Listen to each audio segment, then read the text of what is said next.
Économie le max sur i24 News, soyez les bienvenus. Au sommaire de cette édition, elle fascine autant qu'elle inquiète. La Chine s'est lancée ces dernières semaines dans une véritable chasse aux grandes marques étrangères.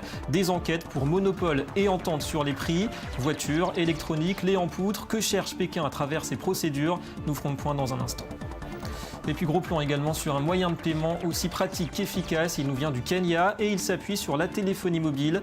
À mi-chemin entre l'argent liquide et le compte bancaire, le M-Pesa a déjà été adopté par des millions de consommateurs.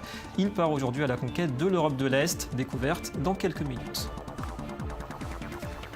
Voilà pour les titres. Merci d'être avec nous. Et pour commencer, notre tour du monde quotidien de l'actualité économique avec un point d'abord en Afrique centrale sur l'évolution d'un fléau, l'épidémie d'Ebola. Plus de 1200 morts en 5 mois d'après l'OMS qui a souligné hier la progression toujours forte du virus malgré la mobilisation internationale. Et d'ailleurs, la Banque africaine de développement vient de débloquer 60 millions de dollars pour payer le personnel de santé et les systèmes de surveillance. Une aide d'urgence qui intervient après celle de l'Union européenne, 16 millions de dollars, et de la Banque mondiale, 200 millions.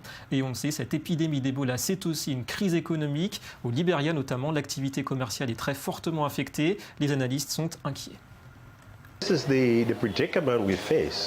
Voici notre problème. Les coupes budgétaires ont déjà étouffé le gouvernement. Les revenus des impôts vont baisser avec ce ralentissement du commerce. Il y aura un impact. Si on doit vivre comme ça jusqu'en janvier, l'impact sur l'économie sera énorme. Changement de continent et changement de stratégie pour l'Argentine. Confrontée au blocage par Washington des sommes destinées à rembourser ses créanciers, Buenos Aires pense avoir trouvé la parade et veut désormais proposer à ces derniers un échange de leurs titres contre de nouvelles dettes, régies cette fois par le droit argentin. Cette mesure concernera des créanciers ayant accepté des restructurations de dettes entre 2005 et 2010. Depuis bientôt 2 mois, 539 millions de dollars destinés à rembourser des créanciers privés de l'Argentine sont bloqués par la Bank of New York suite à un jugement dans l'affaire des fonds vautours. Si le Congrès autorise le ministère de l'économie à adopter les mesures nécessaires pour remplacer la banque new-yorkaise en tant que mandataire et désigner à la place la banque argentine Nación, tout ceci se fera sans préjudice au droit des créanciers de désigner un nouveau mandataire qui garantira le paiement des titres de dette restructurés. Allez, la suite du feuilleton Russie-Occident, sanctions contre embargo. Moscou, on le rappelle, ne veut plus des produits alimentaires européens et américains. Et en embuscade, plusieurs pays émergents se posent en substitut et entendent renforcer leur position sur le marché russe. L'Argentine, justement, en fait partie. Certains de ses ministres sont présents d'ailleurs à Moscou depuis hier. En jeu, des contrats sur les produits laitiers, la viande et les fruits. La Turquie, l'Égypte et surtout la Chine pourraient aussi en profiter pour accroître leurs échanges avec la Russie. La Russie qui, au total, veut réorienter 18 milliards de dollars d'importation. Et parmi les perdants de ces embargos, les producteurs de fruits en Grèce. La Russie était notre principal marché pour nos exportations maraîchères. 60% de nos récoltes de pêche arrivaient là-bas, en plus des 50% de nos kiwis et 90% de nos fraises. C'est donc bien plus qu'un simple pays d'exportation tel que l'Espagne ou l'Italie. Pour nous, c'est notre plus gros marché. C'est pourquoi les dégâts, sur le court comme sur le long terme, seront énormes. Et sachez aussi que les Pays-Bas évaluent à 400 millions de dollars le coût des sanctions russes pour leurs exportations, avec un impact allant d'un quart à un demi-point de PIB pour cette année. En bref, en Asie, léger mieux pour le commerce extérieur du Japon. Mais tout de même, il s'agit du 25e mois consécutif de déficit commercial. 9,3 milliards de dollars en juillet. Dans le détail, les exportations progressent, plus 3,9%, portées notamment par l'automobile. La croissance des importations, elle, ralentit, plus 2,3%. La troisième économie mondiale reste très dépendante de l'extérieur côté énergétique. Et puis un mot des marchés financiers. Nouveau record hier au Nasdaq pour l'action Apple, 100,48 $. L'ancien record daté de septembre 2012 au moment de la sortie de l'iPhone 5. Sur un an, le titre du groupe californien a gagné 40%. Tout va bien donc pour la pomme à 3 semaines de la présentation du futur iPhone. Comment expliquer le zèle dont font preuve ces derniers temps les autorités de la concurrence en Chine contre les pratiques commerciales des grands groupes étrangers? Pékin traque officiellement les monopoles, les ententes sur les prix. Secteur le plus exposé ces jours-ci, l'automobile. De quoi faire grincer des dents en Occident, d'autant qu'en parallèle de ces enquêtes, les produits chinois poursuivent sans grandes entraves leur conquête de la planète. Le point avec Johanna Citruc. Des tarifs exorbitants. Les autorités de la concurrence de la province de Jiangsu, à l'est de la Chine, accusent Mercedes de manipuler ses prix. Les prix de ses services de maintenance et de réparation, mais aussi de ses pièces détachées. Selon l'agence Chine Nouvelle, qui a révélé l'information, achetées séparément, l'ensemble de ces pièces peut coûter plus de 12 fois plus cher qu'un véhicule neuf. Je pense que ce à quoi nous assistons depuis quelques années, c'est premièrement un message pour les marchés. Un message qui dit que les produits des marques étrangères ont des prix très élevés, tout en informant les consommateurs chinois que peut-être ils devraient regarder plus attentivement ces prix et rechercher des produits plus compétitifs. Donc finalement, ce message est une bonne chose pour les consommateurs. Mais si Mercedes est reconnu coupable, le constructeur automobile allemand devra baisser ses prix. De quoi finalement accroître sa compétitivité face à ses concurrents locaux. En faisant appliquer ces lois, la Chine pousse les marques étrangères à être plus abordables sur le marché. Et ça sera donc plus difficile pour les marques chinoises de rivaliser avec elles. En conséquence, les consommateurs profiteront de meilleurs prix, mais ça forcera les constructeurs automobiles locaux à concurrencer ces produits étrangers qui seront moins chers qu'avant.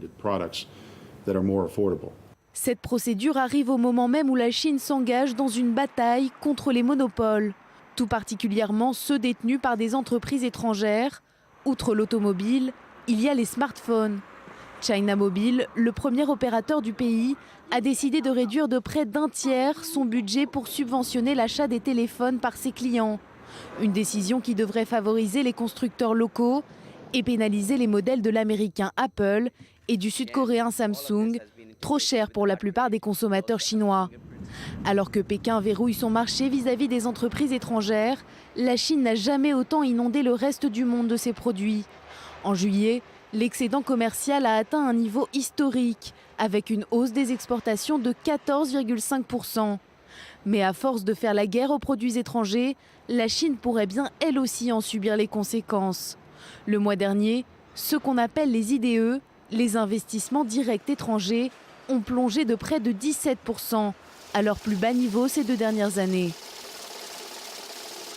Et d'ailleurs, Pékin qui refuse pour l'heure d'établir un lien entre ce recul donc, des investissements étrangers et les enquêtes qu'elle mène contre les grands groupes internationaux. Nous accueillons sur ce plateau Tal Rechev. Bonjour, bienvenue à vous. Bonjour. Vous êtes notre consultant pour les marchés asiatiques. Alors d'abord quand même, pourquoi autant d'enquêtes? Pourquoi maintenant Audi, Mercedes? Pourquoi tout cela maintenant? Est-ce que c'est justifié d'après vous? Bon, l'histoire de justifier, ça dépend si c'est la justification est chinoise ou occidentale.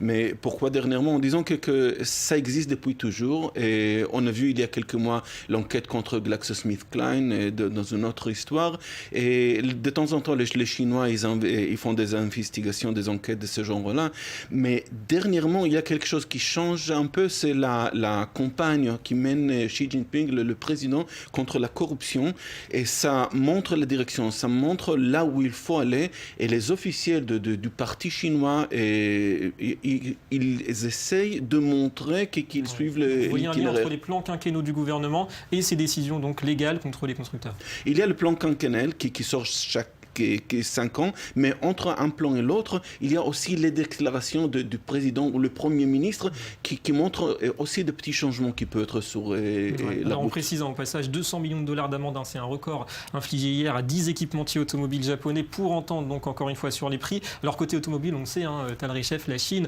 offre le plus grand marché de la planète. Est-ce que vous pensez que tout cela, ça va au final peut-être refroidir l'appétit, les ambitions des grands constructeurs? Je doute ça. Disons, il y a une vente de plus que 13 millions d'automobiles en Chine chaque année et cette taille de marché est trop grande pour que les enquêtes vont refroidir ça. Et vous pensez d'ailleurs que ce sont les constructeurs, les industriels chinois qui vont en profiter de tout ça? Pas dans ce cas-là, parce qu'il s'agit de Mercedes, il s'agit d'Audi, il s'agit de voitures de haute gamme. Il n'y a pas d'équivalent côté chinois encore. L'industrie chinoise ne peut pas offrir ce genre de voitures. Alors ce changement de politique commerciale, on l'a vu, il concerne aussi le secteur des smartphones. Est-ce que là aussi il faut y voir un lien avec ces tentatives de protectionnisme comme avec les voitures, les smartphones? Disons que dans l'histoire des smartphones, oui, je vois le protectionnisme. Oui, les Chinois, ils veulent défendre Huawei et Xiaomi et autres producteurs chinois. Pour les voitures, puisqu'il n'y a pas d'alternative chinoise, je ne crois pas que ça sert cette cause. Ouais. Alors ce qui irrite sans doute Tal Reshef le plus côté occidental, c'est que dans l'autre sens, les produits chinois continuent d'irriguer, d'arroser la planète, des produits ultra concurrentiels souvent. Est-ce qu'il faut s'attendre d'après vous à une forme de représailles de la part des Occidentaux sous forme peut-être d'un renforcement des contrôles de ces produits chinois?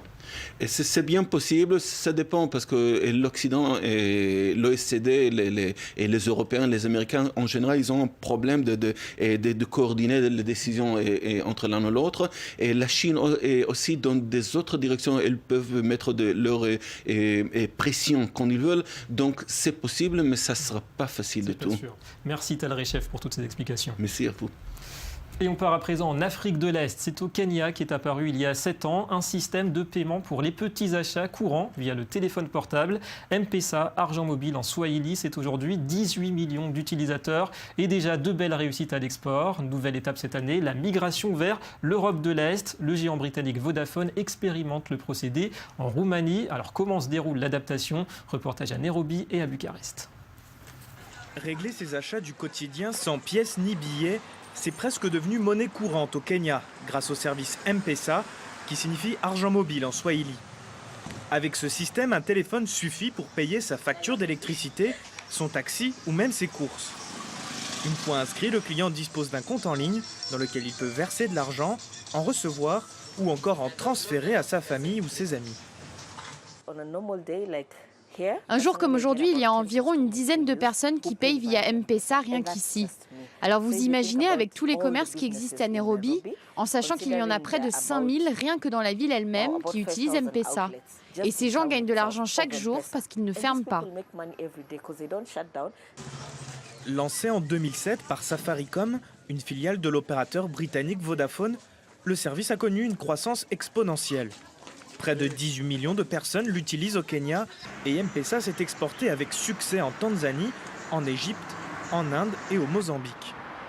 Depuis le mois d'avril, Vodafone teste son système en Europe, espérant dans un premier temps séduire quelques 7 millions de Roumains.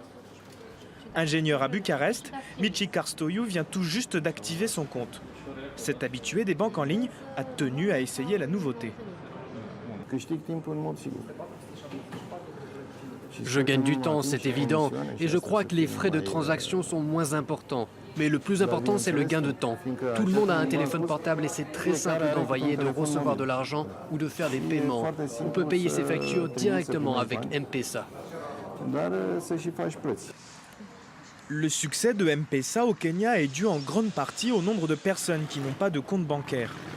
Le choix de la Roumanie comme rampe de lancement pour l'Europe n'est donc pas anodin. L'argent liquide y est encore largement utilisé. Mais pour dépasser le marché des pays émergents, M-Pesa va devoir s'adapter à de nouvelles problématiques. À commencer par les réglementations, différentes selon les pays, et une concurrence très féroce sur le marché de la banque en ligne. De l'Est de l'Afrique à l'Est de l'Europe, c'est quand même phénoménal quand on y pense. Je pense que c'est quelque chose que le reste du monde peut regarder en se disant qu'il y a des idées qui peuvent émaner du monde en développement et être emportées vers le monde développé. Même s'il est encore tôt pour savoir si M-Pesa a réussi sa migration d'Afrique vers l'Europe, il aura au moins réussi à faire connaître le Swahili dans le monde de la finance internationale. En tout cas, une belle réussite jusqu'à présent. Et on passe au Media Watch. Le Nutella à la une de cette revue de presse. Mauvaise nouvelle pour les amateurs de la pâte à tartiner de Ferrero. Bonjour Johanna Citruc. Bonjour David. Alors les prix, paraît-il, pourraient flamber. Que se passe-t-il ? Effectivement, cette année, la Turquie a subi de lourdes intempéries, des intempéries qui ont abîmé les récoltes de noisettes. Le problème, c'est que Ankara assure 70% de la production mondiale de ce fruit à coque. En temps normal, le pays produit environ 800 000 tonnes et cette année, ça devrait être beaucoup moins, aux alentours de 540 000 tonnes. Résultat, le prix des noisettes a augmenté de 60% par rapport à l'année dernière. Il est passé de 6 500 $ par tonne, donc environ 4 900 €, à 10 500 $ par tonne, donc environ 7 900 €. Une augmentation plutôt logique parce que lorsqu'un produit se raréfie, il devient plus cher. Mais cette hausse pourrait avoir un impact sur le prix du Nutella qui est composé donc à plus de 15% de noisettes. Une mauvaise nouvelle et principalement pour les Français qui sont les premiers consommateurs de Nutella au monde. Alors justement, tout savoir sur Paris avec une avalanche de données chiffrées pour la capitale capitale française. Oui, c'est le site France.fr qui a mis en ligne une infographie pour parler de Paris en chiffres. Alors certains sont peu utiles, plutôt futiles, comme le fait qu'il y a environ 90 000 pigeons dans la capitale française, mais d'autres sont plus intéressants, plus économiques. Il y a par exemple dans Paris 70 adresses de café à moins de 1 €, 6 365 litres d'eau consommés à chaque seconde, c'est l'équivalent d'une piscine olympique toutes les 5 minutes. Il y a aussi 35 kilos de déchets domestiques qui sont produits chaque seconde. Et la dernière donnée, ma préférée, 1000 km de papier toilette consommés tous les mois. Voilà, des statistiques de la plus haute importance. Merci Exactement. Johanna et à très bientôt. À bientôt. Et c'est tout pour cette édition. Merci à vous de nous avoir suivis. Économie Le Mag revient demain sur i24 News avec notamment un dossier sur le boycott des produits israéliens qui s'invite aussi au sein de l'autorité palestinienne. Restez avec nous, l'information continue.